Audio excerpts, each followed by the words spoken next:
राति 12टारे तू आसीबु बोली खजुरी बणरे तते डुंगुथिली। राति 12टारे तू देखिबु बोली खजुरी बणरे तते डुंगुथिली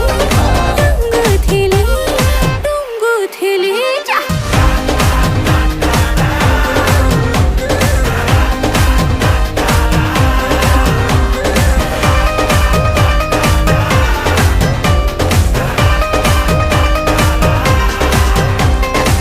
बिना लो सचनी एका रही पारुनी केबे तो घर को